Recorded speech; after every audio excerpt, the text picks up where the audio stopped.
Claro, Bueno, vamos a largar nomás. sí, 26 hay conectados.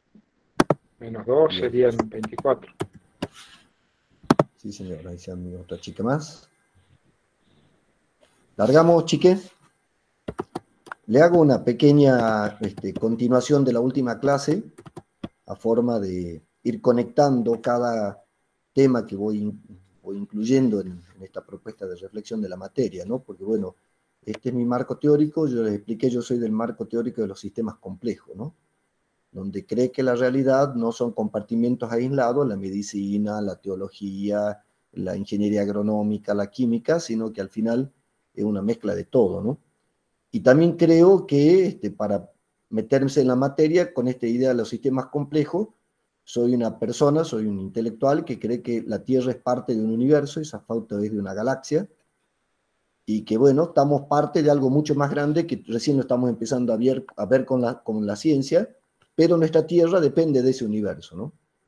O sea, que ahora nosotros sientamos que estamos quietos, en realidad estamos dando vuelta todo alrededor de la Tierra a 1678 kilómetros por hora, lo que nos mantiene pegado al centro, pero como nos movemos todos juntos, no nos damos cuenta. Y la Tierra gira hacia alrededor de sí misma porque es atraída por el Sol. Entonces, bueno, al final la Tierra existe porque el Sol existe, porque existe una galaxia, somos parte de esa forma de vida, eso es lo que la ciencia ha demostrado, ¿no? Entonces yo creo que sí, que las economías tienen que explicar algo del misterio, porque hablan de la vida sobre esta Tierra y esta Tierra es parte de un universo que hasta ahora más vemos y más nos sorprendemos los humanos, ¿no? Y más lejos vamos y más encontramos, ¿no? Así que esta materia tiene ese enfoque, que les decía que es lo de los sistemas complejos, ¿no? Es todo va relacionado junto. Esperen que acepto a chicos que están entrando todavía. Entonces le decía, bueno, después de explicarle que en esto que todo tiene que ver con todo, el enfoque de esta materia es mirando el planeta, bajo la idea de que no somos el único ser vivo en esta Tierra, tal vez desafiando la idea tradicional de que, si se quiere, de origen teológico, de que alguna forma de Dios creó la Tierra para nosotros que somos los reyes de la creación. Entonces, para nosotros la Tierra, que somos los reyes de la creación, este es un recurso natural, ¿no? Para los que nos gusta la antropología, sabemos que los humanos hemos venido a esta Tierra hace poquito tiempo y que había especies como los dinosaurios que ya existían cuando nosotros ni siquiera estábamos acá. Entonces, el enfoque de esta materia, que tiene que ver con la perspectiva ambiental, es que la Tierra estaba antes y tal vez esté después de nosotros, que no es un recurso natural. ¿Me escuchan bajo, chico, o me escucha bien? Porque Emil se dice que me escucha mal. Yo escucho bien. Yo también. Emilce, Escucha bien. ¿es tu micrófono, Emilce? Se escucha bien, profe. Bárbaro. Entonces le decía que el enfoque que le da esta materia es que es un debate, digamos, entre la economía y yo creo que en la vida personal, ¿no? Nosotros somos los dioses de esta tierra, somos una especie más, estaba antes que nosotros, va a estar después que nosotros, es como decían los Seattle, la tierra es un legado de nuestros nietos, ¿no? Estamos usando la tierra que ellos van a usar. Bueno, esta materia plantea de que les desafía sus cabezas de dejar de ver la tierra como un recurso natural y de entrar a verla, si se quieren, como los griegos, como un ser vivo, o como la idea de la Pachamama, como un ser vivo, o no sé, como la explicación que a ustedes les guste, pero que esa pelotita no es una bolsita de recursos para nosotros, ¿no? Es una parte más, ¿no? El humano en eso, ¿no?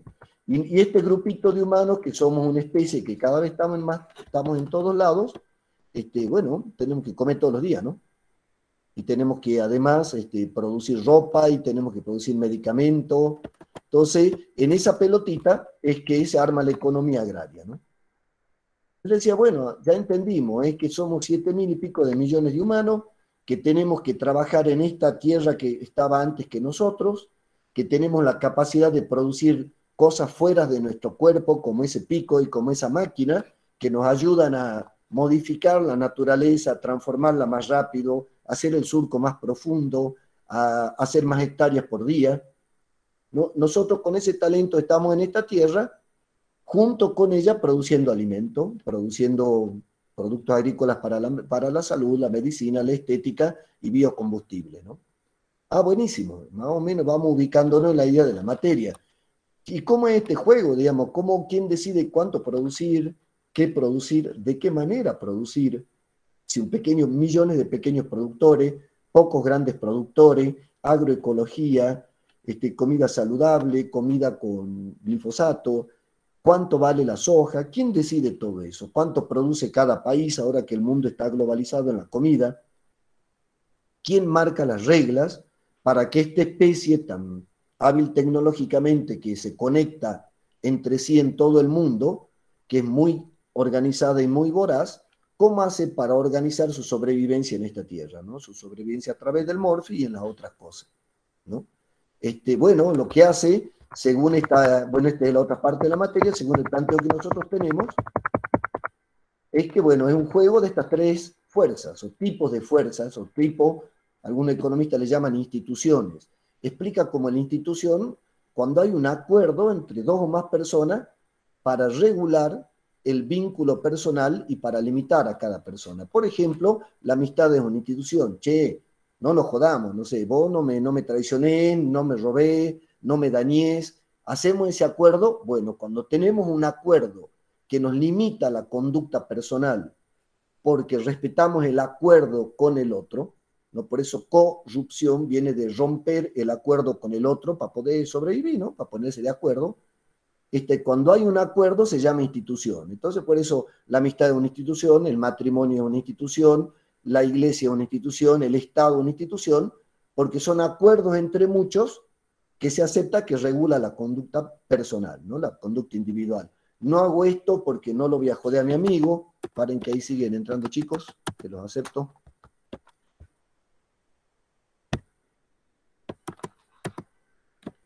Entonces, con esa idea de institución uno puede, siguiendo un autor que a mí me gusta mucho, entender las fuerzas modernas de la sociedad, las instituciones, que se mezclan con distintas formas de actuar cada una, estas tres pelotitas, que entre sí hacen un juego de tensiones para organizar la economía agraria en un contexto de una pelotita que estaba antes de nosotros, que es parte de un universo que es un misterio. Entonces, en ese proceso de ir entendiendo este marco teórico, bueno, yo les contaba que empezamos, bueno, también les mostraba distintas ideas, un poco un enfoque más antropológico. Claro, el Estado, la organización de la sociedad civil y el mercado, depende en qué cultura uno vaya a ver, tienen distintas formas de entenderse. Para los chinos no es lo mismo el Estado que para un norteamericano. No es lo mismo un Estado para alguien de Rusia, que viene de un zarismo muy fuerte, que para, no sé, un africano que viene de culturas más territoriales, ¿no? Entonces, también lo que es el mercado, lo que es el Estado y la forma de la organización tiene el sabor y el color de cada cultura previa. Entonces, también cada Estado depende de cada cultura que se lea. Por eso, para entender el Estado argentino, si uno no es argentino, le cuesta mucho. A mí me ha pasado cuando estudiaba afuera que decía, lo primero que llegaba a los profes que se dedicaban a esto, me decía, por favor, explíqueme el peronismo. No, esto que les contaba. Simón Kuzmet es un premio Nobel que decía que hay 4 tipos de países. Están los ricos, los desarrollados, los subdesarrollados, Japón y Argentina. Decía, bueno, ¿y por qué Argentina queda fuera de la categoría de los premios Nobel? Porque dice, mire, Argentina tiene recursos naturales, tiene gente educada, tiene mar, tiene minerales, tiene petróleo, tiene gas, tiene oro, tiene litio, y tiene problemas de pobreza, cada tanto se tropieza, cada tanto tiene una crisis. Y mientras que Japón es un país con muy pocos recursos naturales, que es una de las 7 más grandes del mundo, sus marcas de autos están entre las 5 mejores del mundo, y él decía, Argentina y Japón solo lo pueden explicar los de adentro, ¿no? ¿Por qué? Porque entendemos la cultura local, que le damos nuestra propia forma al Estado, nuestra propia forma al mercado y nuestra propia forma a la organización de las personas, ¿no? Entonces, en ese camino de ir entendiendo esta fuerza, ¿se acuerda que le explicaba cuál es cada uno de estos sectores, cuáles son lo que tiene de fondo, ¿no? El primer sector, que si se quiere es el Estado, que es el que hemos dejado en la clase pasada, que ahora retomo, el primer sector, que es el del Estado, solo puede hacer lo que está reglado. ¿Qué es reglado? Esto que decía. Yo tengo un amigo que decidimos ser amigos, che, entre nosotros no nos vamos a robar la billetera. Bueno, esa es la regla entre nosotros, lo escribamos, esa es la ley. Entonces el Estado es el que ejecuta esa ley. No puede hacer algo fuera del acuerdo entre los que viven en un país de lo que se puede hacer o no. El mercado, sin embargo, puede hacer todo lo que no está prohibido. Por ejemplo, crearte necesidades, ¿no? Si no está prohibido crearte necesidades, por ejemplo, que vos seas el producto, que tu información sea el producto. No está prohibido, cada vez que veo el Face, me leen en un Big Data, saben cómo cambiarme la conducta, ¿no? O saben los puntos débiles o los puntos a favor para venderme cosas.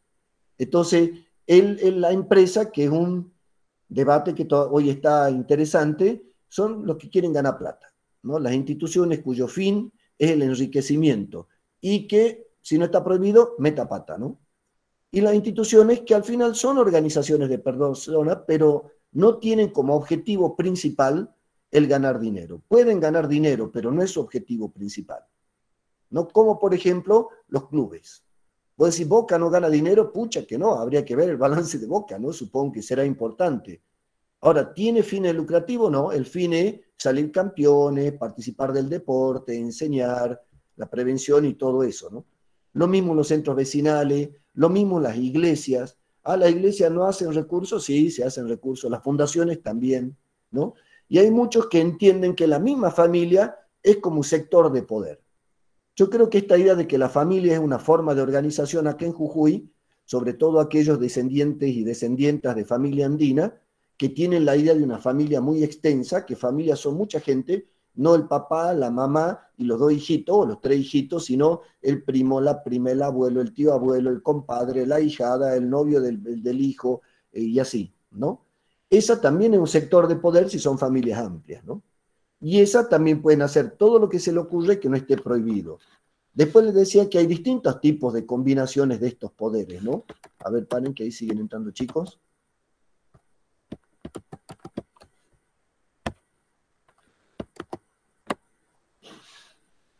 Y les descontaba cómo eran estos sectores, ¿no? Teníamos para hoy, de alguna manera, que era lo que le iba a explicar, es cómo nace el Estado y cómo nace el mercado, ¿no? Ya les había explicado que siguen entrando alumnos.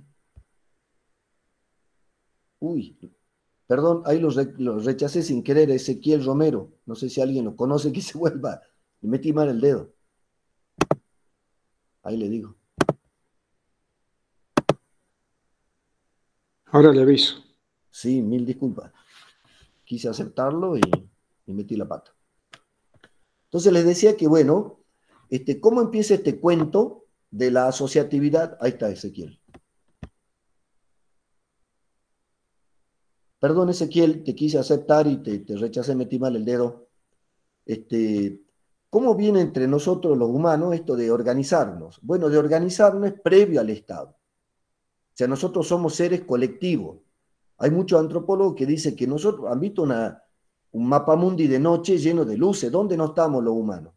¿Y cuál es nuestro talento para ser tantos? Y especialmente esta subespecie de humanos que somos los sapiens sapiens. Y muchos dicen, el talento es que podemos trabajar juntos, pues. Como los chinos, ¿viste? 10.000 construyendo un edificio, nos podemos poner de acuerdo en mucha gente. Y ese talento de organizarnos es lo que nos ha hecho exitoso como especie. Tan exitoso que ahora parece que hemos extinguido a las demás, digamos, ¿no? No le estamos dejando lugar a las demás. Entonces esa capacidad organizativa es previa a la forma de Estado que tenemos hoy. Y muchas de esas formas organizativas eran familiares. Por ejemplo, toda la estructura de poder de los incas, de los aztecas, de los aymara, eran basados en redes familiares, ¿no? Esta idea de Estado que no tiene que ver con la familia es un poco la herencia europea. ¿Y cómo se crea? Yo les decía, ahí entra en un rol fundamental la agricultura y la ganadería, cuando pasamos de nómades a sedentarios, o sea, como pasamos de muchos millones de años de andar atrás de los animales, gracias a un proceso que ustedes si han visto los videos ya lo van a entender, que es como que un Young's Dry, le llaman en la ciencia, cuando se congela la tierra, el agua se queda en los polos y se seca al medio. Se mueren muchos animales, empezamos a desaparecer como cazadores recolectores que llevábamos varios cientos de miles de años dando vuelta por ahí sin estar en un lugar fijo, y desarrollamos la capacidad para domesticar las plantas. Nos quedamos quietos al lado de los ríos. Yo le decía que en términos históricos, en 5 lugares a la vez. Acá, la parte del altiplano es uno de los 5 lugares. Donde, ¿qué hemos hecho? Hemos aprendido a cultivar, pues primero a manejar el agua y después a cultivar. ¿Y qué ha pasado? Nos hemos quedado quietos. Y cuando nos hemos quedado quietos, ya empezamos a tener una idea de que esto es mío. Porque antes, ¿qué hacía? Y andaba el animal por ahí, le metía un garrotazo entre todo, lo cazaba, te lo comía. ¿De quién era el animal? De nadie. Cuando vos has criado el animal, o has cultivado la naranja, ¿de quién es la naranja? ¿De la tierra o de quién la ha cultivado? ¿De quién tiene la propiedad de la tierra? Entonces nace, cuando nos hacemos sedentarios, cuando nos quedamos quietos, cuando nos hacemos agricultores, la idea de Estado y de propiedad privada. ¿Y por qué nace la primera idea de Estado? Porque ya en vez de andar antes del Estado europeo, andábamos en grupos familiares, así, toda la familia para acá, toda la familia para allá, y solo eran grupos familiares los que andaban de cazadores y recolectores. Cuando nos asentamos, como hay mucha capacidad de producir comida, porque con la agricultura hacemos mucho más comida y cambiamos la dieta, entramos a los cereales y todo eso, y comemos menos carne, ¿qué hacemos? Se empiezan a asentar más familias. Entonces, ¿qué pasa? Eran familias de diferente origen compartiendo el mismo territorio. Y empiezan a cultivar. Estamos hablando de un proceso que lleva entre 10 y 12 mil años, que es la época en que más o menos se armó los procesos agrícolas, ¿no? que los que se han quedado asentados. Entonces, en ese proceso se va creando el Estado como una forma de defensa a los bárbaros, a los que venían a los nómades y te venían a comer. No te venían a comer lo que vos habías cultivado. Entonces, bueno, creamos un primer Estado que era para defendernos de los demás. ¿Qué hacemos? Armamos una gente y le pagamos para que esté cuidando. Después ese Estado empieza a cuidarnos adentro de nosotros porque empezamos a robarnos, a violar la propiedad privada. Y bueno, entonces el ejército también se hace policía. Entonces después decimos, bueno, pero tenemos que escribir las leyes porque si se mueren los viejitos que conocen las reglas para vivir acá adentro, escribimos las reglas y creamos los primeros códigos de convivencia. Uno de los más viejos se llama de Hammurabi, que son las constituciones de hoy, ¿no? La constitución nacional, la provincial, ¿no? ¿Cómo se llama? El municipio, la carta orgánica del municipio, que son papelitos, bueno, ya ni papelitos, donde uno escribe cómo va a convivir, ¿no? Y se empiezan a crear estados con reglas. ¿Qué pasa? Y hay un proceso donde los soldados que cuidaban de los de afuera y de los de adentro, cuando empieza a decir, bueno, cuando se muere, ¿quién sigue? ¿Quién conduce? Y ahí viene una idea en un proceso largo en la historia que dice, mira, el que tiene las armas, conduce. Entonces viene todo en época de los señores de la guerra. Entonces estos soldados que nosotros le pagábamos para que nos cuiden, dicen, no, ahora es mío el poder este. ¿Y cuál era el poder? La plata que se recaudaba para mantenerlo, ellos tenían el derecho a usar armas y el resto no. Tenían las armas y la guita. ¿De quién? De nosotros. Porque ¿quién crea el Estado? Nosotros, los humanos, cuando nos hacemos agricultores. ¿Y para qué lo creamos? Y lo creamos para que nos cuide de los de afuera y para que nos cuide de los de adentro.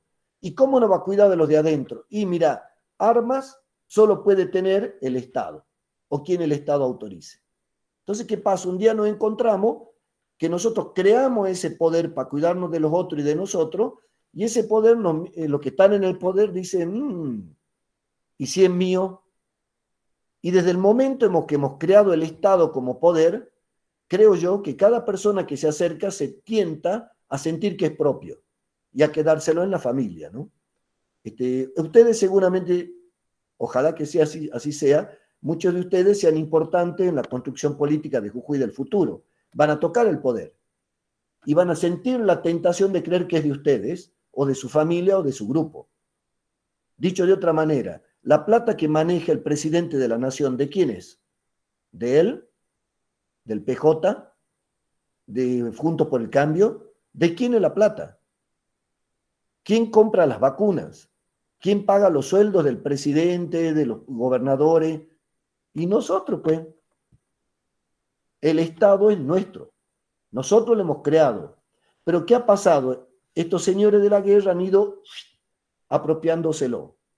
Entonces la segunda lucha que hay por el Estado es decir, no, no es del guerrero el Estado, es de todos nosotros. Y tampoco es que el hijo del general tiene que ser el siguiente rey. Entonces viene un proceso de discutir con estos señores de la guerra que se apropian de esa institución que creamos para protegernos y ya no empiezan a explotar ahí adentro, ya empiezan a ejercer violencia. Después que esto le va a gustar a las chicas, saben que yo tengo perspectiva de género este año, estoy metiendo por primera vez. Desde el punto de vista religioso, hasta antes de la agricultura, la mayor parte de las expresiones de Dios eran mujeres. Si uno toma que nosotros como humanos tenemos 1.000.000 de años, en los últimos 990.000 años, todas las expresiones de Dios, la mayor parte, han sido mujeres. La Pachamama, el agua, era la mujer la expresión de lo superior, hasta que creamos la agricultura.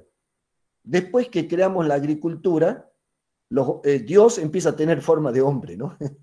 Incluso hay autores que dicen, claro, ahí empieza a cambiar la idea de Dios.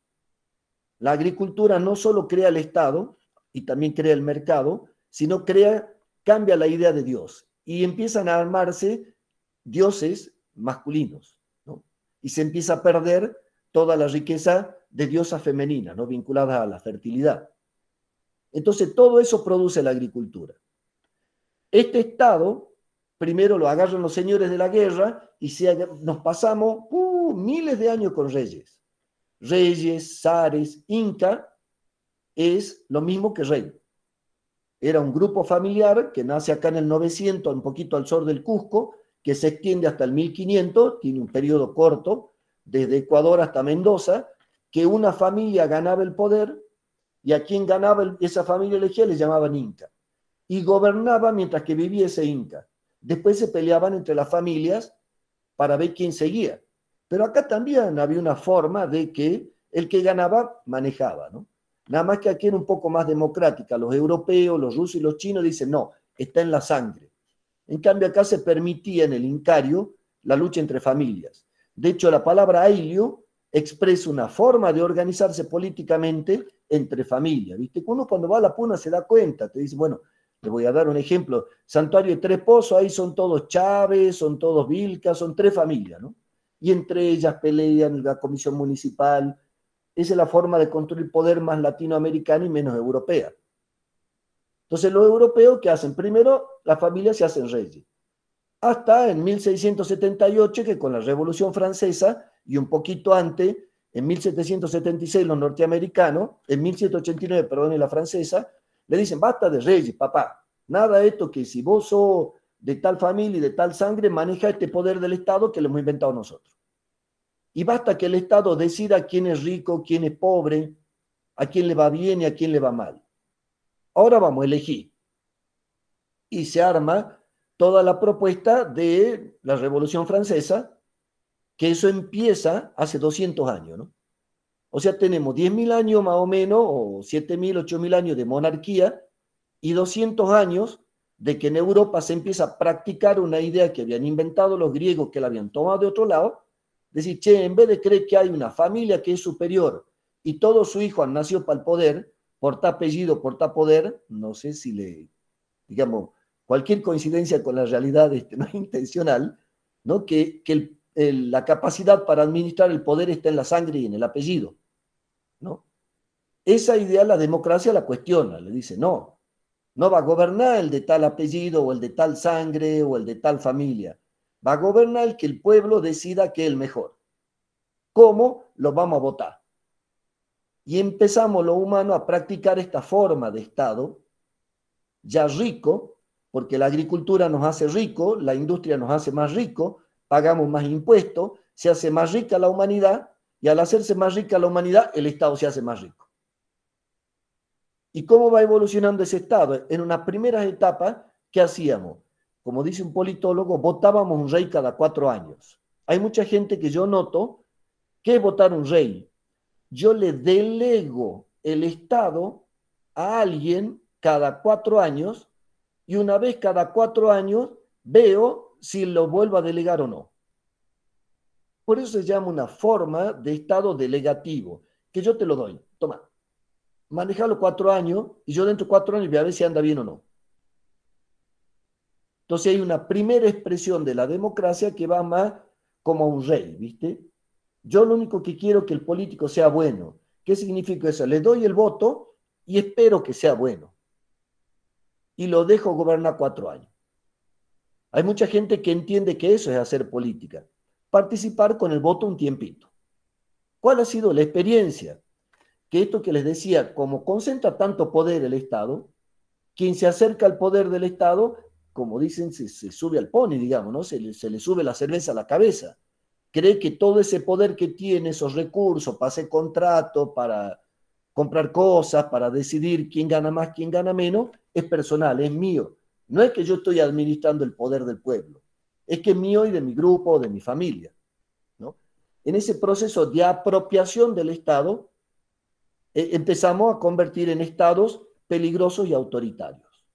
Entonces el Estado al final, que fue creado para cuidarnos de los de afuera, para cuidarnos de los de adentro, que yo le decía con la revolución industrial del 1900, que la mayor parte del mundo agrícola se mete a la ciudad, ¿no? La revolución industrial, sobre todo en Europa, ¿no? El paso de trabajo, que el músculo del animal reemplazaba al músculo del hombre, y que la máquina de vapor y después de combustión reemplaza al músculo, lleva a mucha gente a trabajar en la industria en Europa y después en Estados Unidos. Se hace urbano el mundo y de golpe empiezan las pestes. Las pestes son grandes creadoras de Estado. Pues claro, vienen campesinos con hábito de ir al baño campesino, pero ahora viven en la ciudad. Y en el campo, hacer el medio del campo tal vez sea una conducta ecológica, pero en la ciudad hacer en la calle es que corre riesgos de contagio. Entonces empezamos a entender que el Estado tiene que organizar la circulación de la ciudad, el manejo del agua. Además de la policía, ya tiene que ver que tengamos normas de conducta y de higiene de convivencia para poder seguir viviendo en ciudades. Entonces el Estado ya toma el poder de organizar el crecimiento de las ciudades. Esa idea básica de tener 4 soldados para que nos defiendan de los malos va evolucionando en la medida que cambia la humanidad, mucho por la tecnología y por la economía y otro por otros procesos, y el Estado va cambiando. Y se van haciendo estados cada vez más poderosos, ¿no? Cada vez con más poder, a tal punto que hay estados que son muy ricos hoy en día, ¿no? Que toman siempre el porcentaje de la riqueza de la sociedad que genera la riqueza, porque siempre el Estado es nuestro. Se lo delegamos a unos compadres y a unas comadres. Pero ¿qué pasa? El problema que se encuentra en la humanidad, que lo trabajan todas las religiones, es que, bueno, viste, tenemos un poquito de poder y ya no empezamos a pensar que estamos trabajando para los demás, sino decimos, esta es la mía, ¿no? Me apropio del poder y me va bien a mí y a mi grupo. Y esa tentación de esta cultura con el poder del Estado siempre es un problema. Entonces empezamos a decir, che, ¿cómo lo controlamos? Porque elegimos a uno que es bueno, no sé, por ejemplo, lo elegimos a Dan, que ahí lo estoy viendo, ¿y qué pasa? Bueno, Dan maneja el Estado y es bueno, che, y nos lleva bien y nos defiende de los demás. Y de golpe Dan se hace viejo y dice, ¡upa! Y si ahora ponen a otro, no, mejor digo que está en el apellido, en la sangre, y que continúe el otro. Y a los que se rebelaban, ¿y qué te le va a revelar Dan? Pues si él maneja todos los soldados, tiene toda la guita. Y bueno, hubo muchas rebeliones de la sociedad civil contra Dan, ¿no? Como decía, che, te han puesto nosotros ahí. No sé si han visto la serie, por ejemplo, Vikingos, lo explica muy bien, Marco Polo. O sea, hay montones de series históricas que explican este proceso de cómo al crear el Estado, hemos creado un poder, el que toque ese poder, y le cheque ¿no? Se le derriten ¿no? Los principios, ¿no? Empiezan se le sube la codicia, la ambición, ¿no? Un problema complejo. Entonces hemos ido perfeccionando el Estado para limitar el poder que maneja el político. Y ahí se le ocurrió, en el 900, che, si le dividimos el poder entre, uno hace las leyes, ¿no? El poder legislativo, otro la hace cumplir y otro se dedica a lo que no sea la ley. la salud, la educación, la convivencia, ¿no? La defensa externa, la defensa interna, y creamos los tres poderes. Porque, bueno, si uno concentraba los tres, tenía demasiado poder y se convertía en lo que ya le voy tirando un autor que le hemos leído hace poco en Acemoglu, lo que él le dice un leviatán. ¿Qué era el leviatán? Era una figura mítica del Antiguo Testamento que salió un monstruo del mar que era tan monstruoso y tan fuerte que comía a todos los humanos. Entonces, que él dice, hemos creado un leviatán, hemos creado un monstruo. ¿Y cómo lo usa para explicarlo? Y bueno, cuando te cuentan las atrocidades que han hecho, por ejemplo, países desde sus presidentes, por ejemplo, no sé, ya les puedo decir, hay estados religiosos árabes que, bueno, a la mujer sospechada de infiel es legal apedrearla en la calle hasta la muerte. Y el Estado avala eso, ¿no? O si quieren, no sé, hay millones de ejemplos en la historia de la humanidad de que el que está en el poder se pasa de vuelta y empieza a hacer cosas terribles hasta en contra de la propia especie, ¿no? ¿Y cómo hace para sacarlo, pues? Porque cada vez, para colmo, la familia de Dan se hace más peligrosa. Y además de chiquito le enseñan a ser gobernador. Ya de chiquito le enseñan a vincularse con el poder. Entonces este poder nuestro, que lo habíamos hecho para elegir el mejor, empieza a quedar en estas familias de poder. Y siempre queda esa memoria, ¿no? Esto que le decía, uno en Jujuy ya sabe que llega un político nuevo, pasa más de 15 o 20 años y ya tiene ¿no? herederos o herederas, ¿no? Por ahí tal vez la memoria de tantos años que el que estaba en el poder se queda con su familia. Entonces pasamos una democracia, ya no, que yo te doy todo el poder, Dan, vos maneja. Es decir, no, para. Un pedazo del poder va para Dan, otro va para la Erika, otro va para la Paola y otro va para Leo. Uno maneja el ejecutivo, otro el legislativo y otro el judicial. Y tienen que ser independientes entre ellos, porque si se ponen de acuerdo, bueno, de nuevo volvemos a toda la concentración de poder. Por eso muchos politólogos hablan que la clave en la democracia es la independencia del poder judicial, que determina quién ha roto la norma, ¿no? Corromper, rompió la norma que nos mantiene organizados. Estos acuerdos que hemos hecho entre nosotros para poder vivir en grupo. Entonces, bueno, mira, si el que hace cumplir la norma está de acuerdo con el que maneja las armas, y esos dos se ponen de acuerdo y no lo saca más. Se vuelve a concentrar el poder. Las democracias más estables son las que tienen mayor independencia entre los tres poderes, ¿no? Las democracias que se parecen más a la monarquía son cuando el ejecutivo controla el judicial y el legislativo. Y se empieza la idea con el poder legislativo, no que yo te delego a vos para que sea gobernador, Dan. No, para. Vámonos al poder legislativo. ¿Qué significa? Que hay 4 grupos en la sociedad que piensan distinto y cada uno tiene su partido. Se empieza a elegir el representante. Este es representante del peronismo, este es representante de la izquierda, este es representante de los liberales. Entonces, ¿qué dice? Mira, ahí tenemos en la legislatura los representantes que lo van a controlar a Dan. Y empieza una etapa del Estado que se llama representativo. Nosotros le hemos elegido a la Erika para que lo controle a Dan, que maneje el poder ejecutivo.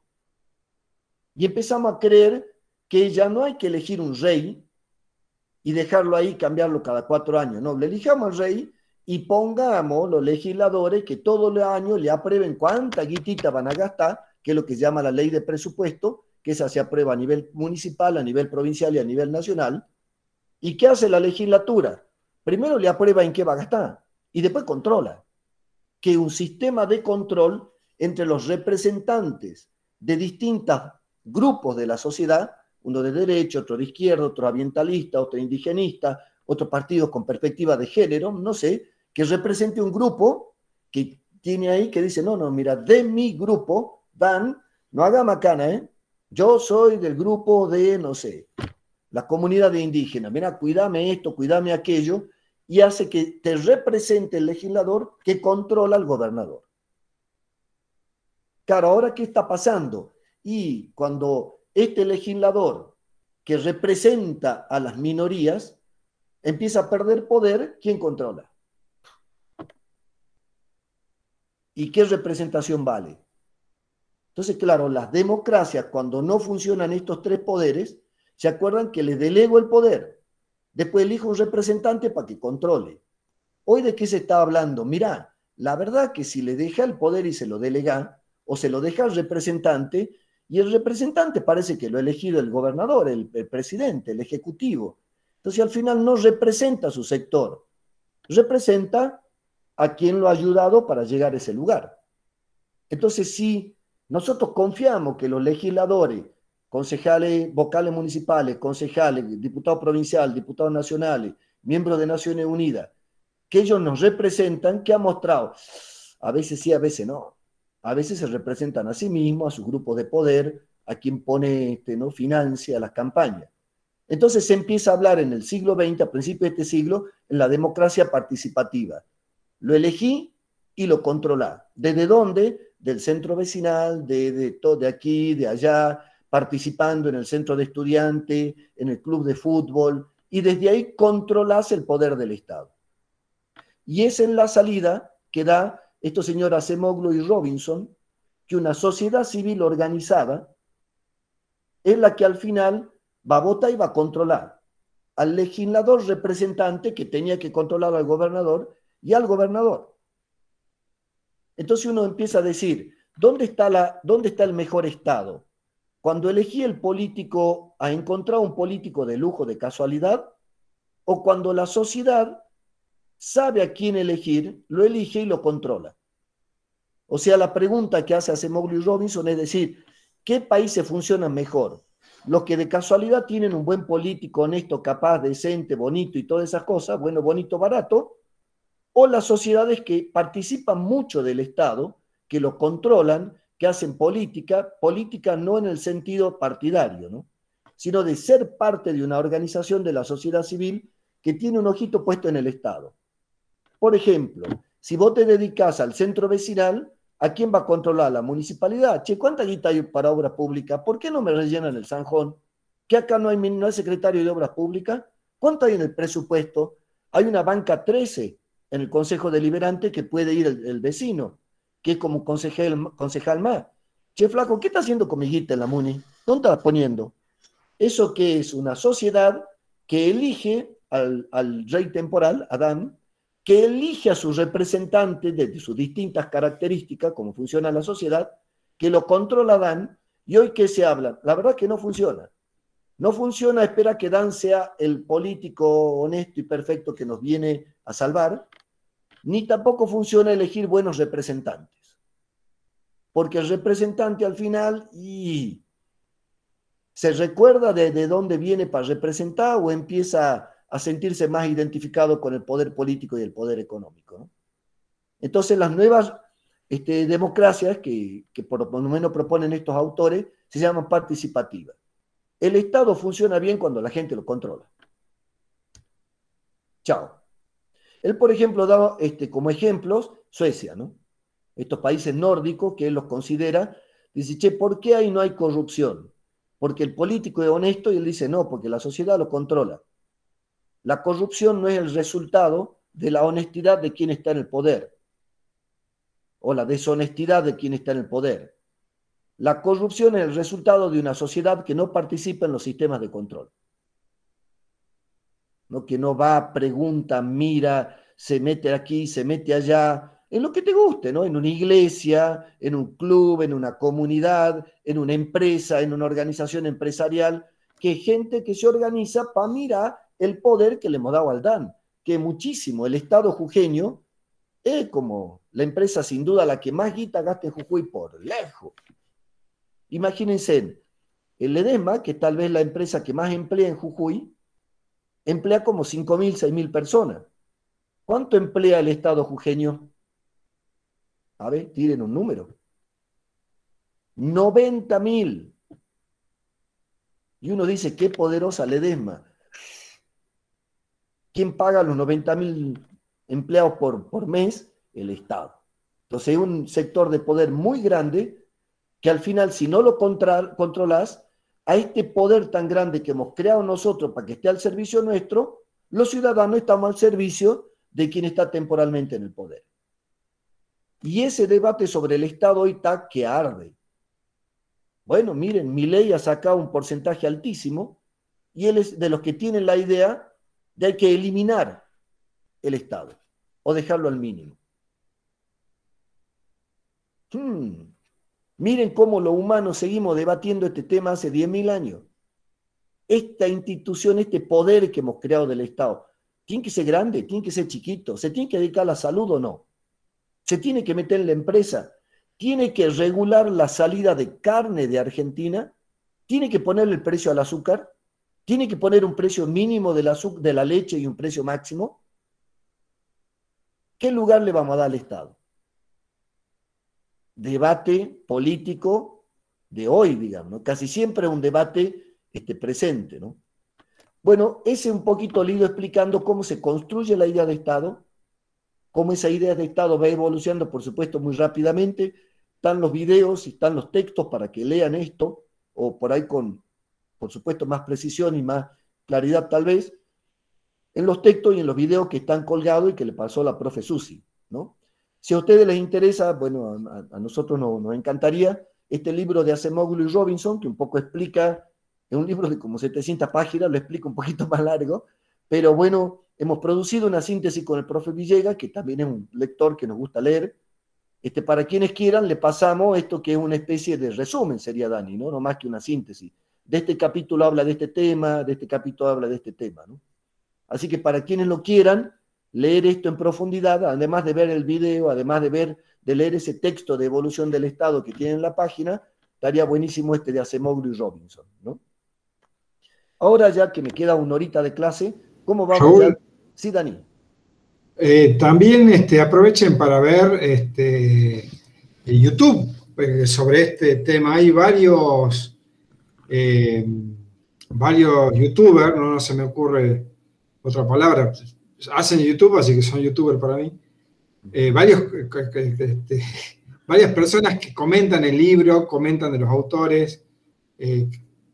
Además de la lectura, están buenos algunas editoriales. Buenísimo, porque, claro, a mí me ha pasado tal vez, yo antes leía mucho y me sigue encantando leer porque, bueno, yo me he creado casi con el papiro, digamos, ¿no? A los 30 años conocí mi primer computadora, ¿no? Y cuando tenía más de 30 ha llegado el Internet. Cuando yo tenía casi 40 llegó el Internet a Argentina. Sí, miren, ¿no? Cómo nuestra generación ha sufrido el cambio tecnológico. Entonces, al principio yo creía que si no leía no aprendía, pues porque yo aprendí leyendo. O sea, yo no he aprendido viendo YouTube. Yo aprendí en el texto muerto, ¿no? No en el texto vivo, ¿no? De alguien vivo que lo dice, que lo siente. Y al principio era resistente y era como estos profes que decían, no, los pendejos son unos vagos y no aprenden porque no leen. Claro, es verdad que la lectura es un proceso de profundización que es menos rápido y te tomas más tiempo. Pero ¿qué me pasó? Yo leí el libro y después lo veía en YouTube, al mismo autor y a la misma autora. Nada que ver. Porque a mí me pasa, ¿no? No sé, yo leí el texto y no me daba cuenta cuándo le ponía más fuerza, cuándo le ponía menos entusiasmo, cuándo ponía cara de no estoy muy seguro, que cuando uno lo ve en YouTube entiende mucho más. Porque hay lenguaje gestual, hay lenguaje emocional, le podés leer el cuerpo, las manos, la emoción, cómo te transmite y sentís más cosas, ¿no? Entonces a mí personalmente, que soy un reconvertido tecnológico, estoy encantado con el YouTube, ¿no?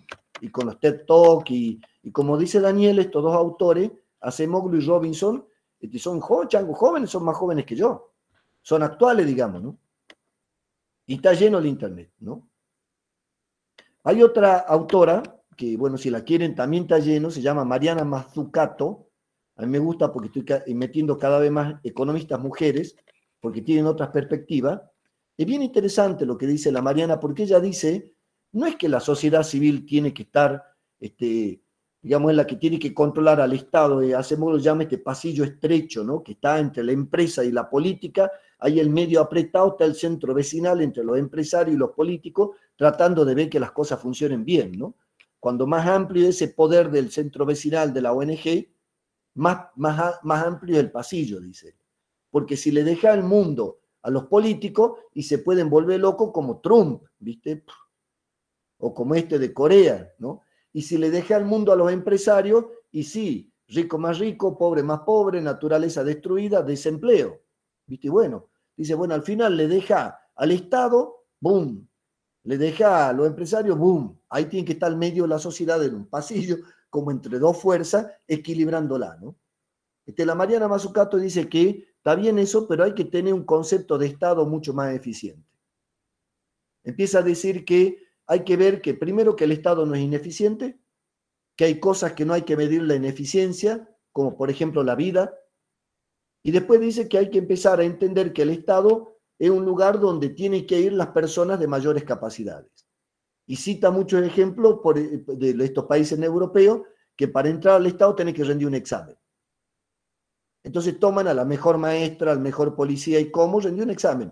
Como los que rendimos los profes en la universidad, ¿no? Nosotros los profes, para enseñar acá, yo para enseñar acá rendí examen, concursé. Bueno, lo mismo que en la universidad, ellas dicen todo el Estado, ¿no? Que tiene que ser un concurso transparente, que es más una línea europea, ¿no? De un Estado eficiente con gente capaz en hacer lo suyo, ¿no? Un Estado que piensa, que se controla, le tiene más fe a esa forma de armar el Estado, ¿no? Bueno, eso es interesante también, esa idea, ¿no? Ahora quiero hablarle, antes que se me vaya la hora, del mercado. Volvamos a la agricultura, entre hace 8.000, 10.000 años. Bueno, ahí cuando nos hemos quedado quietos apareció la propiedad privada. ¿Y qué empezó a pasar también ahí? Dos cosas. Nos empezó a sobrar morfi. Claro, ya plantábamos maíz, o lo que plantáramos, qué sé yo. Como hemos aprendido a manejar el agua, hemos empezado a sacar mucha cantidad. ¿Y qué hacíamos con lo que nos sobraba?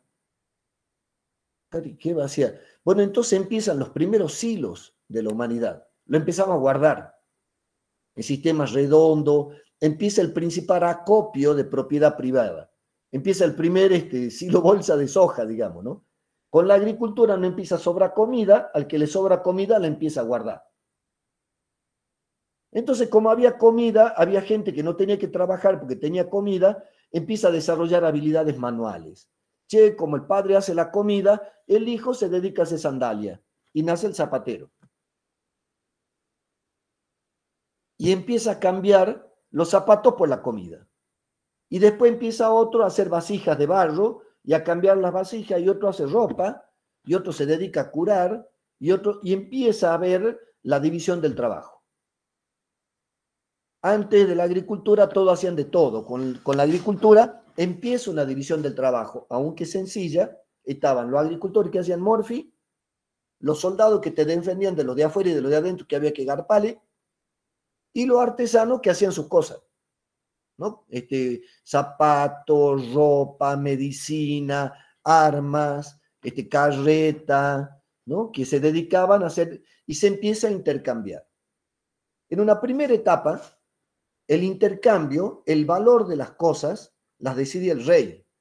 Esto que uno va a la puna y dice, a ver, ¿cuánto vale el abierto de cordero? 2 bolsas de papa. ¿Y quién dice eso? ¿Quién decide? ¿Quién decide cuánto vale, no sé, una gaseosa? ¿Quién decide cuánto vale un tomate? En esa época, el valor de intercambio del tomate se hacía entre cada uno de los que estaban ahí.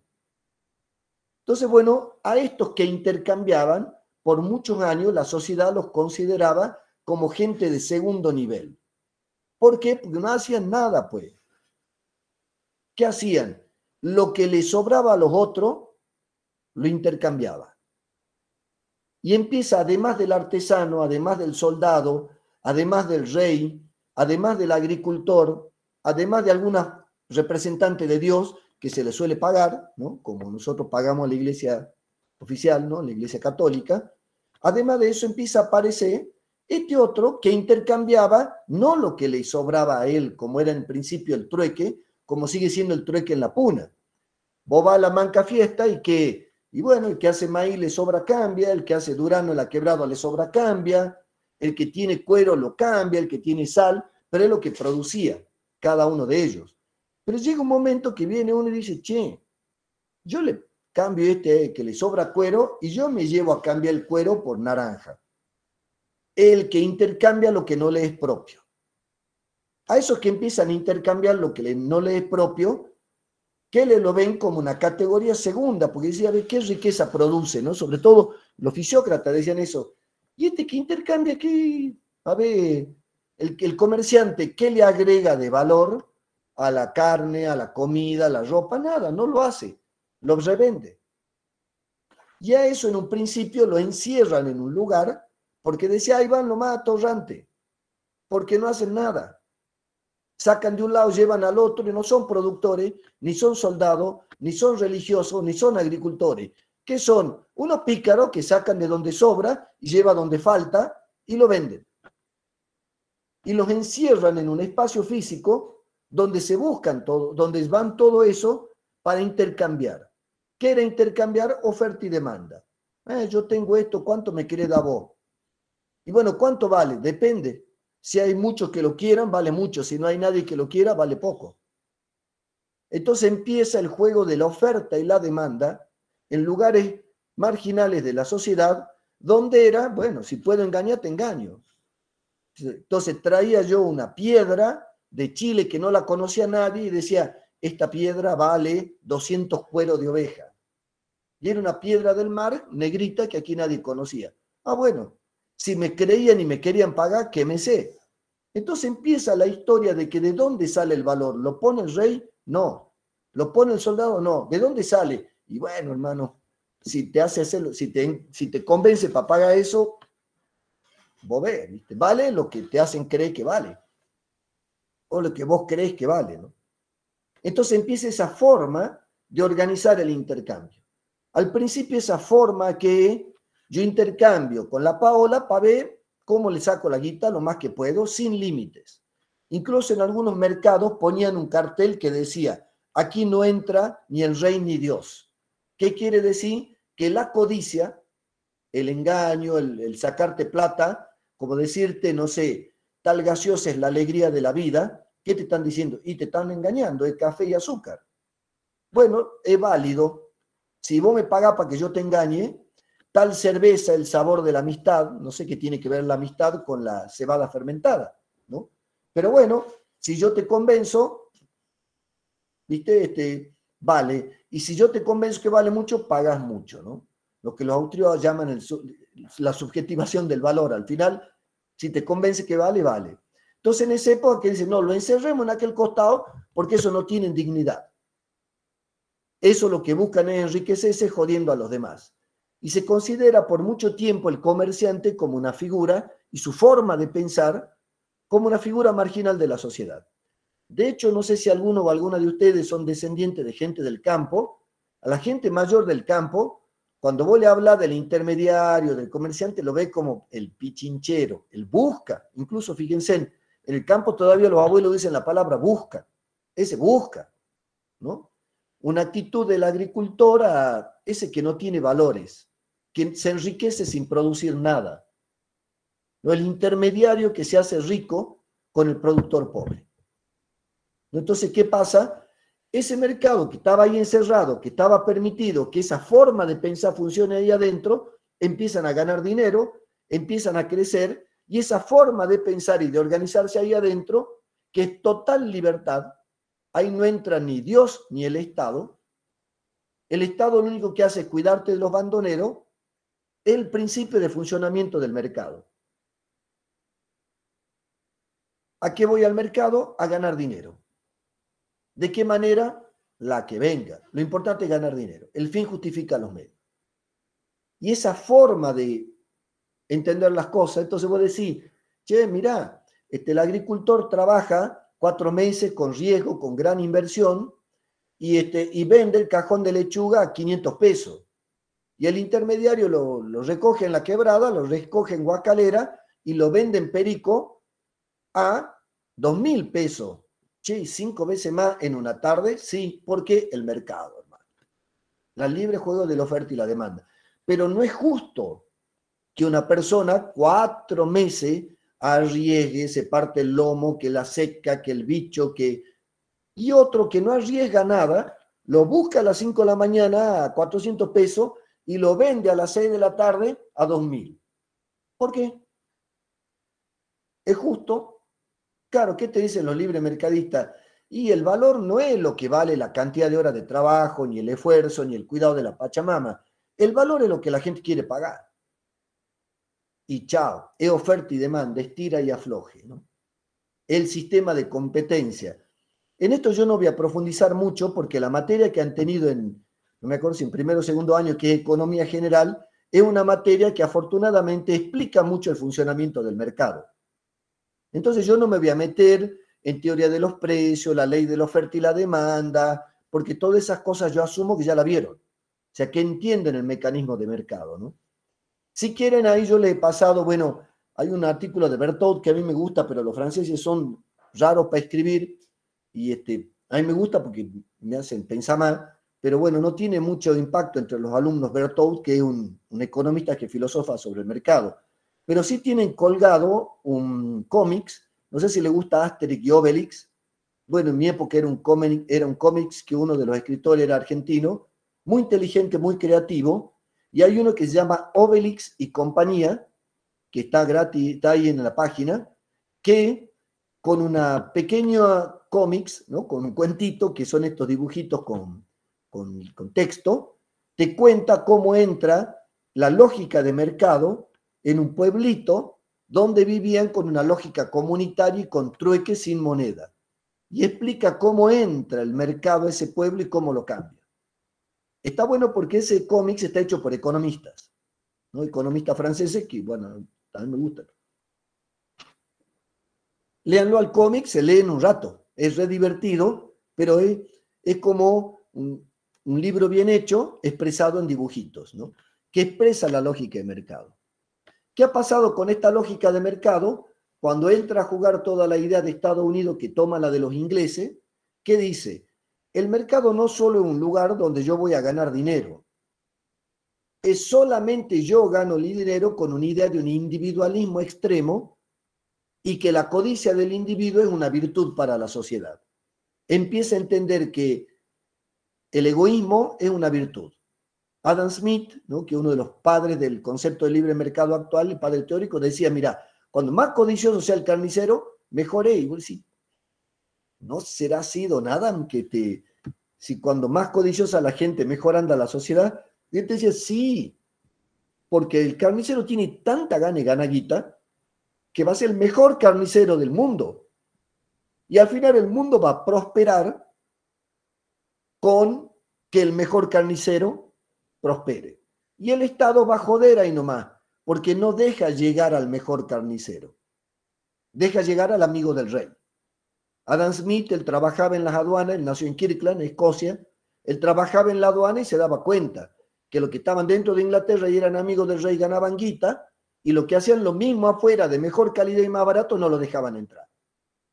Entonces, que él dice, mira, si dejamos que el libre mercado funciona, el libro llama la ventaja competitiva de las naciones, y bueno, si Ecuador hace café, que Ecuador haga café y nosotros hacemos lana y le mandamos, buenísimo, hacemos libre intercambio, cada país en libre mercado con el otro, movido por la codicia, porque por la codicia cada uno va a querer ganar más guita, por eso va a ser mejor y la sociedad va a ser mejor.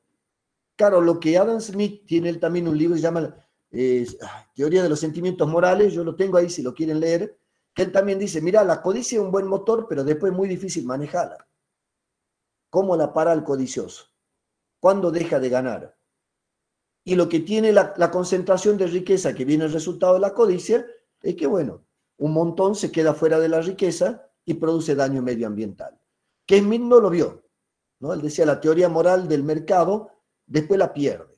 Entonces la codicia esa que antes estaba encerrada en un espacio físico que le llamaban mercado, como el mercado que hay en la Alvear, como el mercado que hay allá en la Brown, fíjense, es como una cárcel. Tiene 4 puertas de entrada, las puertas con reja, como si te encerraran ahí adentro, ¿no? ¿Por qué antes iban ahí la gente con menos valores? Esa idea, mucho por los ingleses y los austríacos, decía la mejor forma de organizar la sociedad. Y fuimos convirtiendo la sociedad en un mercado. Por ejemplo, esto que les decía, en la familia. En la elección de novio y novia, a ver ustedes, en la elección de con quién quieren tener hijos y de con quién quieren convivir. ¿No pesa lo económico? ¿Es una decisión de corazón o de mercado? Las uniones entre su familia no han visto conflictos por plata, no han tenido conflictos por plata con los amigos. Lentamente la familia que era un lugar de afecto y cuidado, se va convirtiendo en un mercado. Porque la lógica de que todo es oferta y demanda, todo es tire y afloje, y la codicia es una virtud, va destruyendo la idea de familia. Va destruyendo también la idea de Estado, porque la familia y el Estado una expresión chiquita de la misma. Son instituciones, son acuerdos entre un grupo para sobrevivir. Entonces la idea de mercado y la idea de Estado, uno con fin de lucro y otro viva la codicia y el otro no, esto es para cuidarnos, tienen dos formas de pensar que chocan todo el tiempo. Los libres mercadistas que dicen que tiene que desaparecer el Estado, porque bueno, solo cuide la gente y cuide las cosas, ¿no? Como el policía y el soldado del principio, y que no se meta ni en la salud, ni en la educación, ni en nada. Policía, azules, verde y grises, ¿no? Federales, azules de acá y verde para la frontera y para el ejército, ¿no? Nada más. El resto, ¿qué? Sacalo.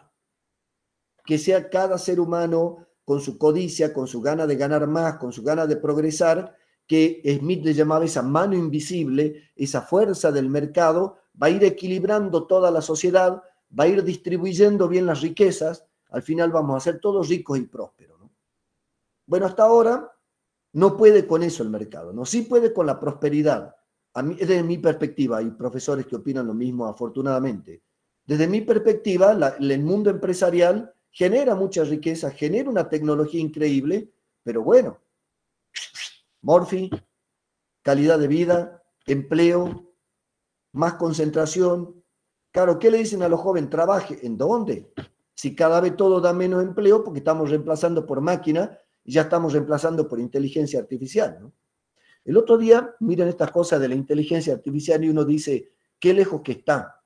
Por esta casualidad de la vida termino yendo de acompañante en una camioneta muy moderna, de estas importadas, que iba el señor manejando, y de golpe veo que suelta el volante, era de noche, y la camioneta se va hacia la derecha, hacia la banquina, y el volante solo se mueve para el centro.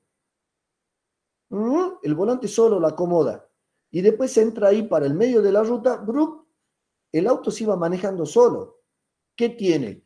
Tiene unos lectores ópticos en el costado que le van marcando para dónde va la línea, y cuando va pasando la línea, y después de eso para un auto al frente y él no toca el freno, y la camioneta sola frena. ¿Qué es eso? Es un algoritmo que está reemplazando la inteligencia. Ya ni chofer vamos a necesitar. Y no es dentro de 100 años, ¿eh? Ya están acá estos vehículos. ¿Qué hay ahí? Ahí hay un algoritmo, hay un software reemplazando los pensamientos humanos básicos vinculados con manejo de una camioneta. Entonces le dice, dobla para acá, dobla para allá, frena, acelerar. De ahí al piloto automático sobre tierra, ¿cuánto hay? Estamos así. ¿Qué pasa cuando llegue los 5G y la inteligencia de las cosas? Y bueno, menos trabajo, pues. Ya los bancos van a desaparecer, los profes físicamente vamos a desaparecer. Miren, nosotros estamos dando, bueno, da el profe Aramayo, yo estoy participando en la materia, en la licenciatura de Desarrollo Rural, que la materia no me acuerdo cómo se llama, Desarrollo de la Vitivinicultura o algo así, que por un acuerdo con Audeva, cualquier alumno de Facultad de Ciencias Agrarias que esté parte del acuerdo puede tomar esa materia y da como válida, es como una materia optativa. No me acuerdo, creo que teníamos 13 o 16 alumnos, 2 de Jujuy. Claro, hasta los profes, ¿ya dónde enseñamos? Fíjense, nosotros damos clases para chicos de Córdoba, Santa Fe, Buenos Aires, San Juan, Mendoza, 14 de esas provincias y 2 jujeños. Claro, empiezo yo a reemplazar a un profe en Santa Fe. La comunicación y la tecnología desemplea más gente. ¿Dónde va a ir la gente? Te dicen, no, metele de libre empresario. Ah, anda a competir con Changomá, que está fácil, pone un almacén y ganale, digamos, ¿no? A una multinacional que tiene almacén en todo el mundo.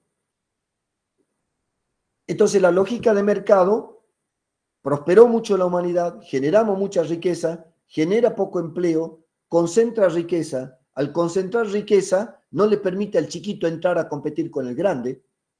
Y bueno, yo estoy leyendo ahora a un filósofo que me gusta mucho que se llama Byung-Chul Han, que dice que el mayor problema que tiene el capitalismo es la autoexplotación. que uno por ser exitoso trabaja 16 horas diarias. Él dice que, por ejemplo, Corea del Sur, que tiene uno de los sistemas educativos mejor calificados del mundo, está mejor que la mayor parte de los europeos y los norteamericanos, los chicos de universidad, de la edad de ustedes, tienen un promedio de 6 horas de dormida y el índice de suicidio de estudiante universitario de Corea es el más grande del mundo y es, como decirte, 50 veces el de Argentina, ¿no? Claro, hay tanta presión por el éxito, por ganar, que estudian, trabajan, se matan, que nos autoexplotamos para ser exitosos. Y este filósofo lo cuestiona el capitalismo desde el punto de vista filosófico. ¿Vivimos para trabajar o trabajamos para vivir?, se pregunta él. Él de paso una reflexión muy bonita, dice, nosotros nos confundimos, dice, dejamos de amar a las personas y dejamos de usar las cosas. Empezamos a amar las cosas y a usar las personas. No sé si me siguen, digamos, ¿no? Nos enamoramos de las cosas y usamos a las personas. Y él dice al revés, tenés que amar a las personas, no al auto. Y tenés que usar al auto. Él dice, ¿cuál es el problema del mercado? Que amás las cosas, lo que tenés, y usás al humano para tener más cosas. Es no sé si bueno, ya los llevo como más de una hora, les debo tener el cerebro ya aburrido de ver el mismo viejo hablando, pero bueno, es una frase bonita para que la reflexione, ¿no?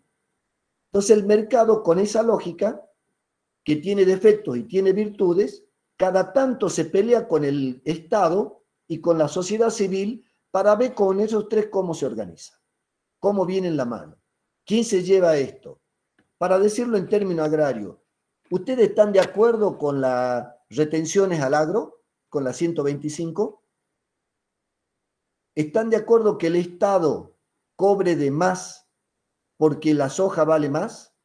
¿Están de acuerdo que el Estado diga no se puede vender carne? ¿Por qué? Porque ¿por qué vamos a pagar caro lo argentino el asado si nosotros somos los mayores productores de carne, uno de los mayores del mundo?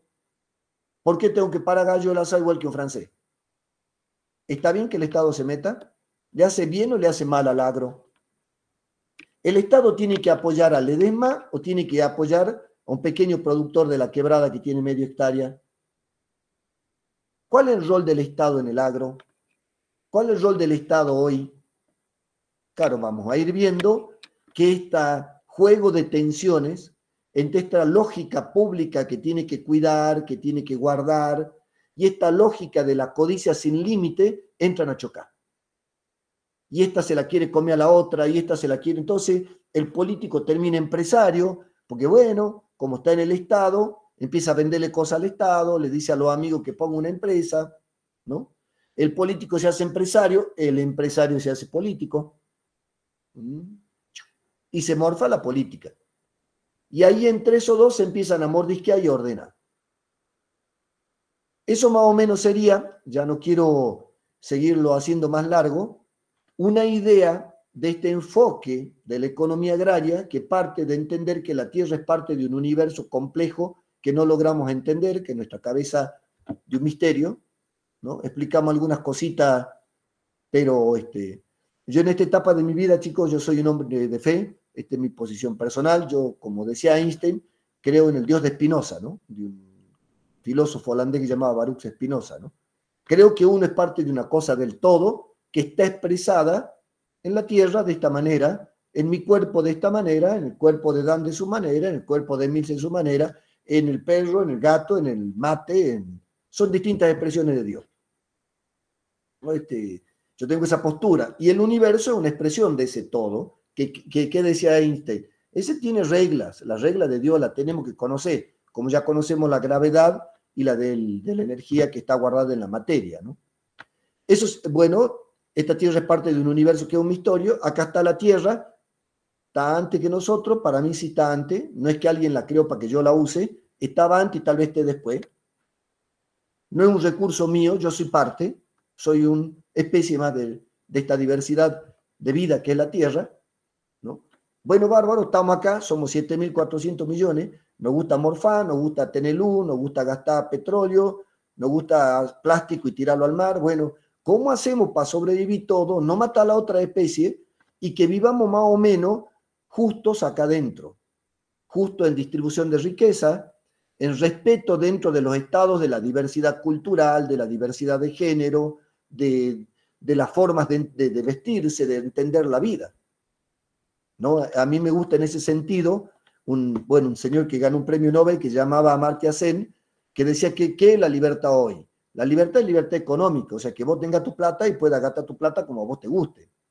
Que tengas libertad social, que si te gusta ponete un penacho morado y anda todo vestido de tacha con un montón de arito, y bueno, está bien, digamos, eso es lo que te gusta a vos y ¿cuál es el problema?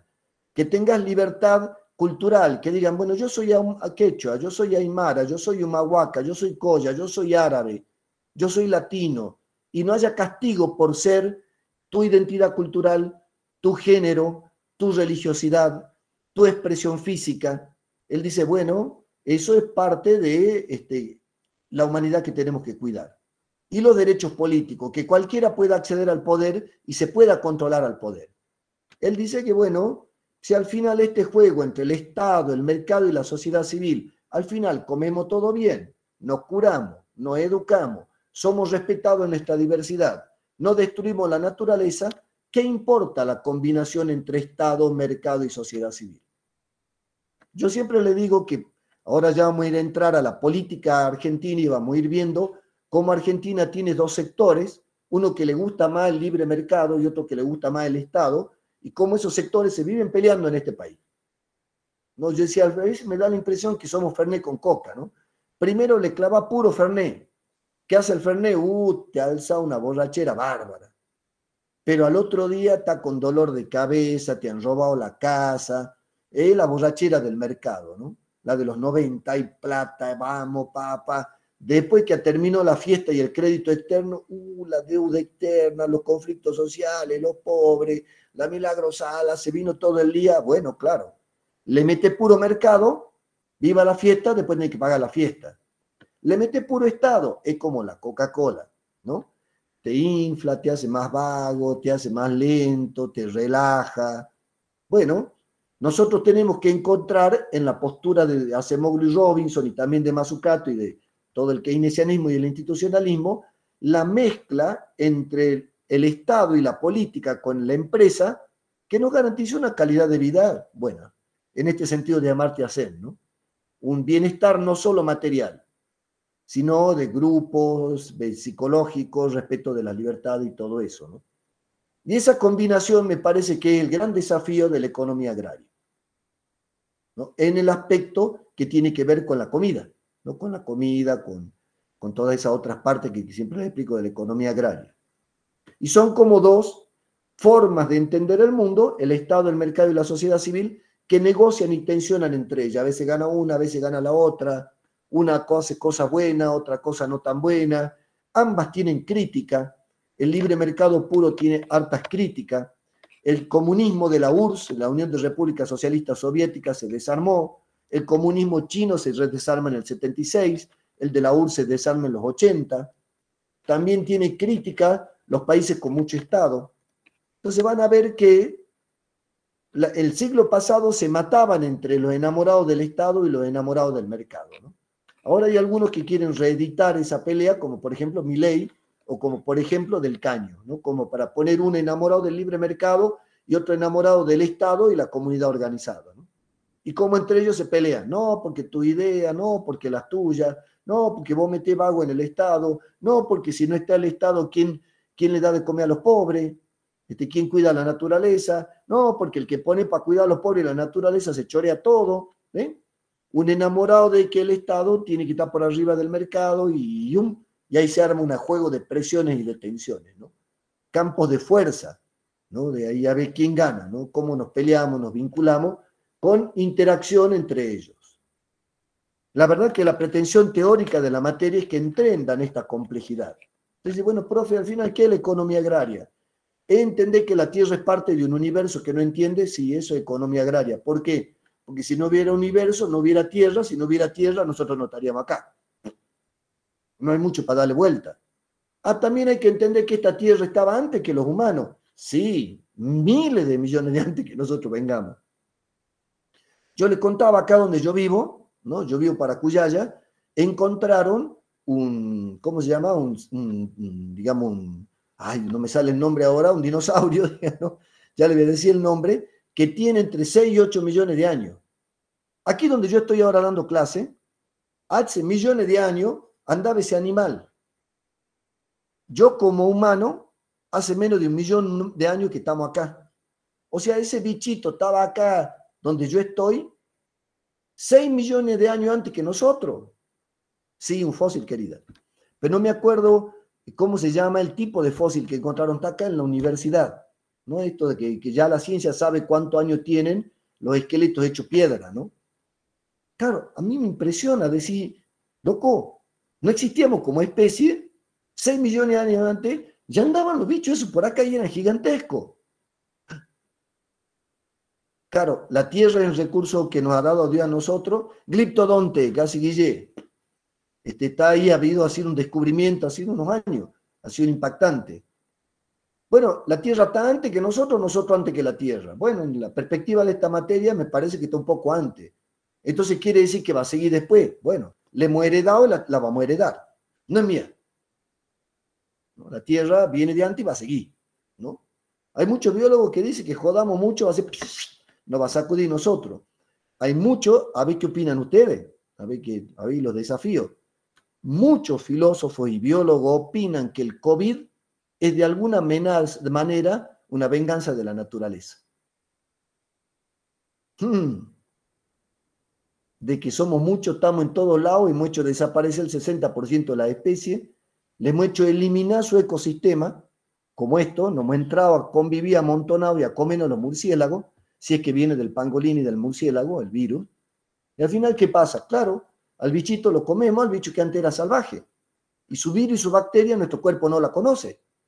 ¿Y qué hace? ¡Pumba! Nos mata.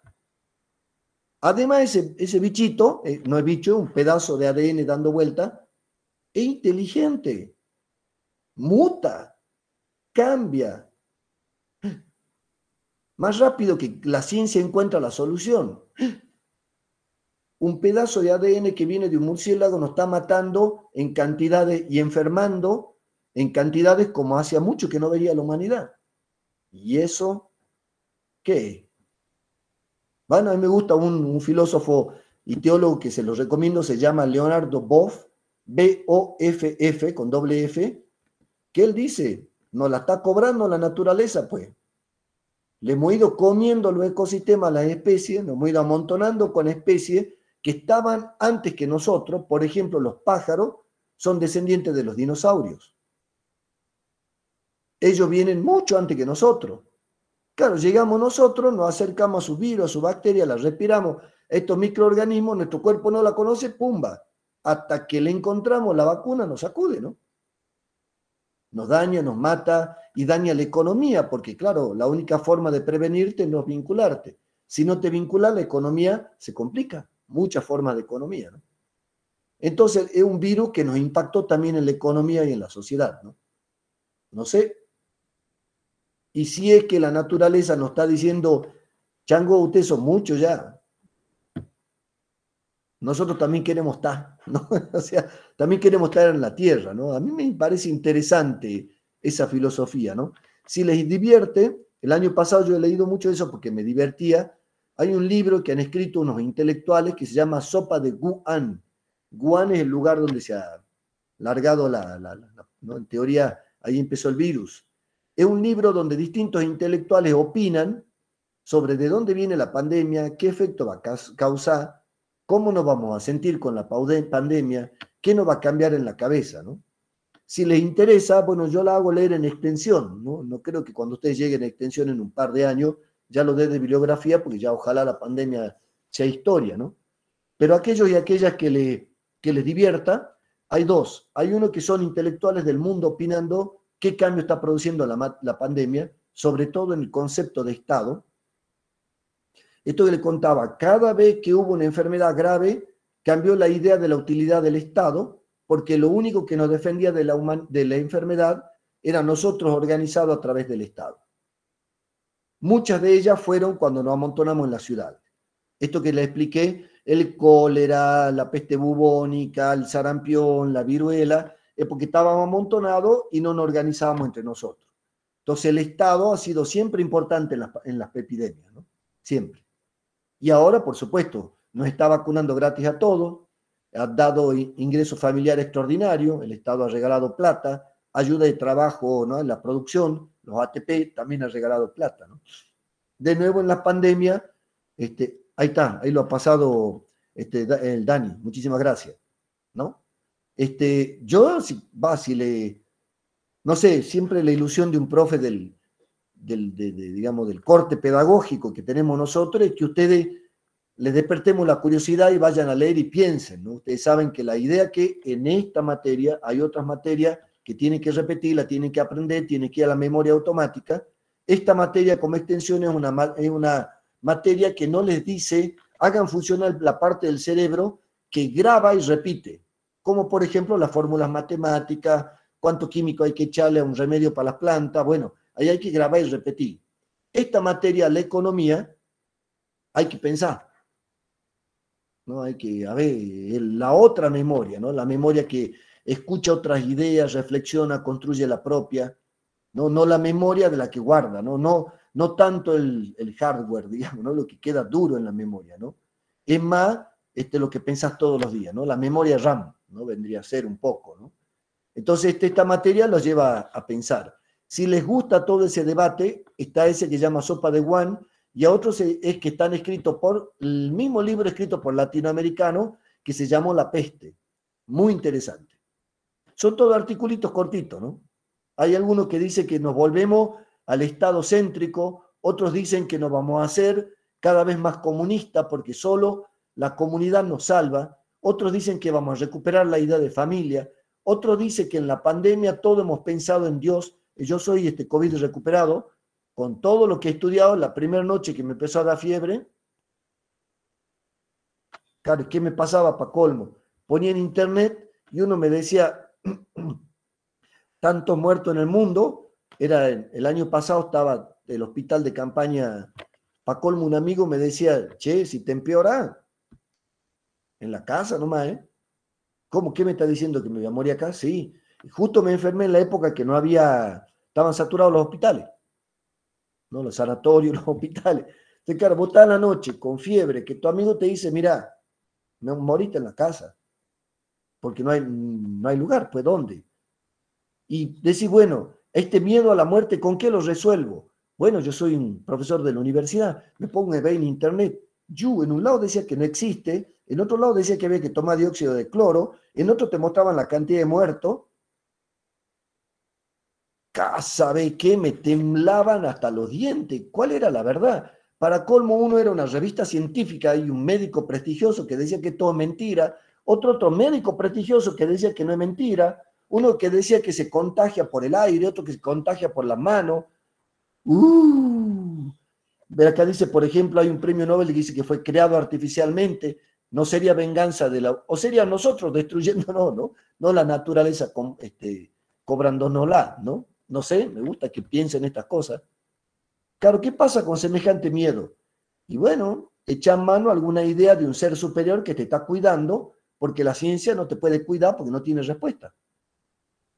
Entonces, a mí que soy un eterno buscador de respuesta dentro de la ciencia, me he dado cuenta que en ese momento la ciencia no me daba respuesta. ¿Qué me daba respuesta y me calmaba el miedo? Sentir que soy parte de algo superior que me está cuidando. Lo que Spinoza habla es el Dios, ¿no? Es la fuerza de la vida que nos da a cada uno energía para adaptarnos, seguir viviendo, reproducirnos, y que cuida la vida. Claro, yo eché mano a alguna forma de espiritualidad. Entonces hay muchos autores que dicen, mira, de esta vamos a salir más espirituales, porque el miedo nos ha hecho recuperar alguna idea de Dios. Y hay otros como Byung-Chul Han que dice, no, vamos a salir más canalla, porque con tal de sobrevivir yo, que se muere el otro. Y hasta que no nos demos cuenta que el individualismo extremo y la agresión, hasta que no recorramos totalmente ese camino, no vamos a terminar de ser canalla. Yo no sé, la verdad que una persona confundida respecto a qué puede llegar a pasar, me parece que vivimos un estado en la humanidad que nunca nadie lo vio, que no está escrito en ningún libro, que es muy probable que nuestros cerebros viejos no puedan encontrar una solución. Tenemos nuestros cerebros muy impregnados del pasado y es muy probable que en ustedes jóvenes esté la solución que nosotros no encontramos. Porque bueno, arriba del cambio tecnológico a los viejos nos ha caído la pandemia, no entendemos un pomo. Yo siempre digo, si los economistas fuéramos honestos, tendríamos que quemar todos los libros que hemos estudiado, porque nada de lo que hemos estudiado es parecido al presente. Nunca hubo una pandemia de estas dimensiones. Nunca hubo una crisis económica como esta. Nunca vio la humanidad esto. ¿No? Que los estados te dan la vacuna porque el sector privado no quiere correr el riesgo de darte la vacuna para que no lo demandes. Entonces los estados le compran a las empresas y las empresas nos vacunan. ¿Cuál es el rol del Estado y cuál es el rol de la empresa? Y las empresas le dicen, si no tenés plata para pagarme la vacuna, morite. ¿Cuál es el límite ético de una empresa? ¿Por qué las empresas no liberan la vacuna? Y uno diría, no, pobre, son laboratorios pobres que no tienen plata, que con la vacuna van a hacer plata. No, no. Todo lo que están produciendo vacunas ya era multimillonario ante el coronavirus, ¿no? No es que un laboratorio pobre que compite con un rico, no. Los ricos entre sí son los que tienen las vacunas. ¿Y está bien eso o está mal? Esto que ha propuesto Biden y que ha propuesto el Papa, ellos que dicen, la vacuna tiene que ser gratuita, tiene que ser al costo. ¿La tiene que dar el Estado o el mercado? Claro, estamos en un momento muy complicado y muy confuso y de mucho cambio, ¿no? Bueno, hasta aquí llega la explicación de estas tres instituciones, Estado, mercado, sociedad civil.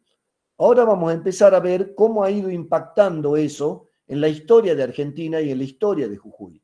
Vamos a ir bajando esta reflexión abstracta sobre el Estado y el mercado en la sociedad en nuestro país y en nuestra provincia. Ya de hablar de que la Tierra es parte del universo, vamos a empezar a hablar de cosas más concretas, de los partidos políticos, de la cantidad de comida que hacemos, de cómo se da esa comida, y después de ahí ya vamos entrando a políticas agrarias, que de qué forma se relacionan el mercado y el Estado, y de qué forma el Estado se mete en la lógica del mercado, ¿no? Cómo interviene el Estado en el mercado y la sociedad civil es parte o no de esa intervención. Así que bueno, muchísimas gracias, nos vemos el martes que viene. Preguntas, perdón, chiques. ¿Dudas, preguntas? No, profe. Bárbaro. Para mí Entonces, la duda, muchísimas... perdón Raúl, una sola duda. Sí, decime, Y querido. si lo vemos desde una perspectiva de un nuevo paradigma de adaptación, en vez de verlo como... Porque estos tres poderes van a seguir siendo por un largo plazo, tres instituciones indispensables, ¿no? Totalmente. Yo creo que por ahí hay que empezar a ver los mismos poderes de otra manera, entender de otra manera, o bueno, lo que dice Byung-Chul es que si los individuos cambiamos, él que dice, si las personas somos correctas y éticas, el empresario y el político va a ser correcto y ético. No hace un enfoque más que, si todos somos buena gente, va a haber buenos políticos y va a haber buenos empresarios, ¿no? Que la madurez no va a venir en quiénes son los dueños de las empresas ni el dueño del poder, va a venir a nivel ciudadano, ¿no? Tal vez, Guille, el nuevo paradigma sea eso, que la gente común, que no es rica ni poderosa políticamente, nos hagamos mejores personas con este virus. Y que el impacto de ese cambio en nuestra filosofía de vida tarde varios años en llegar al poder, ¿no? Hasta que Dan sea gobernador y sea un buen tipo gobernando, no enamorado del poder, por ahí va a tener que pasar 10 o 15 años, ¿no? Pero yo creo que sí, que no sé, soy de los que creen que va a haber un cambio de paradigma, pero eso, futurismo, ¿viste? Ya hay uno imaginándose el futuro, ¿no? Ahí cada uno puede hacer su propia proyección, ¿no? No hay una respuesta, creo yo, hoy, ¿no? Desde la ciencia. Europa, por ejemplo, un caso curioso, va al mercado y tiene papa de Perú, papa de Europa, papa del pueblo, y tú eliges. Sí. O sea, el concepto de comunidad se está favoreciendo. Se está favoreciendo. En algunos sectores, ¿no? otros sectores de Europa también se ha fortalecido el neonazismo. No, totalmente. Siempre que hay un cambio de paradigma, tú lo sabes históricamente, aflojan, aparecen esos. Aparece de esas viejas fuerzas, ¿no? De superioridad, ¿no? Eso cuando veamos en extensión vamos a ver mucho eso, ¿no? De las fuerzas que están en pugna desde hace rato en la humanidad, del individualismo, de la supremacía biológica y el Estado, ¿no? Y lo comunitario, ¿no? Esas tres ideas que se andan peleando de hace rato, de origen europeo algunas, ¿no? ¿Alguna otra preguntita? Nada, bárbaro, entonces le pido que vayan saliendo, así puedo grabar esto. Chao, chiques. Chao, hasta luego. Chao, Guille. Chao, Cintia, hasta luego. Hasta luego. Chao, Dan. Chao, Dani. Hasta luego, Ezequiel, que esté muy bien. Chao, Claudia. Hasta luego, profe. Chao, Danielas. Chao, que le ve bien. Chao, Fernando. Chao, Sofi. Que estén bien. Hasta luego.